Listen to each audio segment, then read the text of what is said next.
Yo, what is up, guys? It's your boy Sammy. We back. Day 28 of me trying to become profitable day trader. Yeah, so we actually already finished the trade. I was gonna record, but I didn't think I was gonna take a trade. I'll explain why right now, but let me show y'all real quick. So we actually already hit our take profit. Let me put my hoodie on real quick. So we actually already hit our take profit for today. Um, it's gonna be a short video. I'm not gonna lie, but so yeah, let me show y'all real quick the how much we made. We made 380 today. Not bad. We ended up losing yesterday. I didn't upload that trade. I ended up recording it, but I didn't upload it because I ended up taking 3 trades. I took a trade, a short, and then I was iffy about it. And then I took another short. I was iffy. I wasn't really that how do you say it, confident in my trade, but we move. That's why I didn't really wanna. I don't know. Yesterday was weird. I feel like it was weird yesterday, but besides that, we ended up making $385 in 3 minutes. In 3 minutes, guys, insane, right? 385. So overall bias for on both Nasdaq and ES. It was bearish, as you guys can see here on the 4 hour. Let me show y'all. On the 4 hour, we're bearish right here, downtrend, right? So we're downtrend. If we go to the 1 hour, we were on a downtrend as well prior to this break of structure before market opening too. So we're bearish on both. So on the 5 minute, we're bearish, right? On the 5 minute. I mean, not on the 5 minute. We're bearish both on 4 hour and 1 hour on the S&P.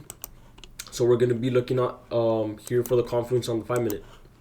And then on Nasdaq as well, you guys can see right here on the 4 hour, we're bearish. Pre-market right here, you guys can see. Boom, right? We take that out. We go to the 1 hour. I was concerned at the beginning. I was like, are we bearish or bullish? Because I couldn't really tell what this candlestick right here was. But we ended up disrespecting this. We ended up breaking structure. So we're bearish overall on both 4 hour and 1 hour. So we're going to be on the 5 minute looking for the time, for the confluences. All right, so here, boom.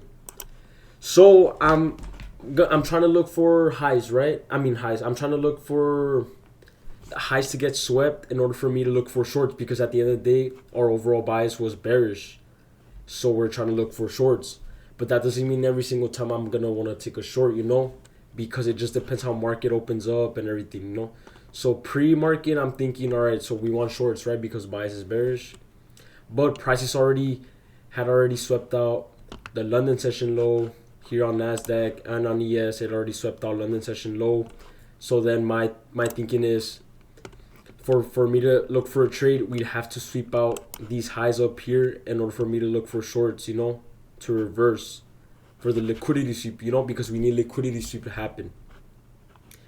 But by the time that happens, it's probably gonna be so late into market for me to take a trade at that point. So I was thinking, all right, so we low key or high key do have a liquidity sweep going on right here as soon as we swept out the London session low on both ES and Nasdaq. So I'm thinking we could potentially reverse back to these highs up here in order for us to then look for those shorts, But obviously, like I said, it's probably going to be too late into market. But so I was looking at ES, I was monitoring ES, and ES ended up reversing, taking out this London session low. This London session low and this Asian session low. Swept them both out to the upside, swept them both out. And on Nasdaq, we were still down here. We had just broken structure here on ES. We broke structure right here. We broke structure, my bad. It was inverse fair value gap right here on ES. Boom. That was bullish to me.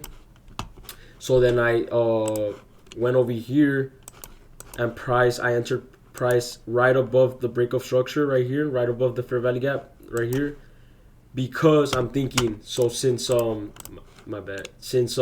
ES ended up sweeping out the London session low and the Asian session low, I'm thinking on Nasdaq we're most likely gonna do the same thing, right?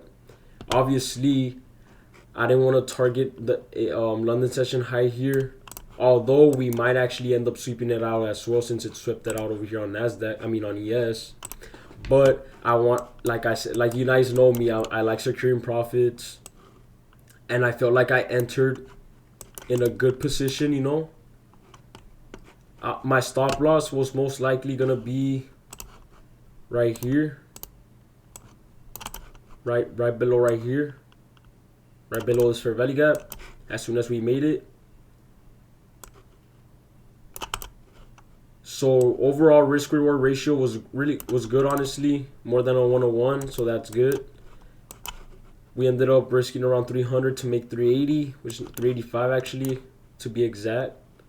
But like I said, I didn't really want to target higher because for all I know, it could have just swept out the Asian session low here on the Nasdaq and then start reversing after that. So I like being fast with my trades.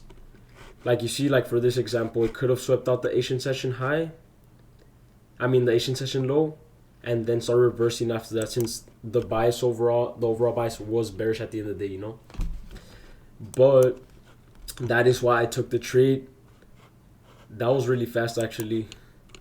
I wasn't even planning on taking the trade because I saw market open up really, like, very bearishly when the overall bias was already bearish. So that's why I didn't really think I was going to take a trade today. But I had seen ES start acting up crazy, so Nasdaq had to follow through. I had seen that. So yeah, we ended up hitting our TP in 3 minutes, like y'all saw. So that was it. Yeah, that was basically it.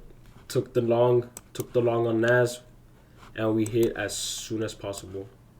Plus we had to make all our money back from yesterday, bro. Yesterday was stupid, guys. I literally took the trade, this short, and we ended up, market just went down crazy. Like, I wasn't really confident in my trade, but at the same time I was. But I don't even know why I took the trade if I wasn't confident in the first place. But I'm trying to get better at that mentally, because at the end of the day, psychology is really important when it comes to trading. It's a mental skill. And yeah, look, Thursdays have been really good. It's 4 weeks in a row already on Thursdays that we hit. Yesterday we should have made money, bro. I'm not gonna. We should have made like $400. We should be up 1,000 in the week, if I'm being honest. 300 plus 400. Actually, we should have made like 500. We should be up 11.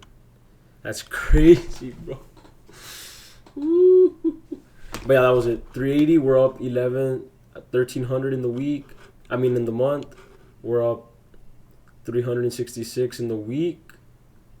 And then we still got tomorrow, Halloween. We'll see what's up there. And in the funded account, we're still like 15. We're halfway there to pass the account. I think this is the most I've ever had in the funded account, like close to passing it. I've never hit 52,000, so I should be over 52,000 because 57. Damn, bro, I should be like 900 bucks. Nah, it's all good though. We move. But yeah, that was it, guys. That was the trade recap. I didn't get to record this live because, like I said, I didn't even plan on recording. Anyways, thank you guys for watching. Make sure you guys leave a like, comment, subscribe. That was day 28. Me trying to become profitable day trader. Tomorrow's Halloween. And hopefully we find the trade tomorrow. And if we don't, then I'll see y'all till next week. Peace.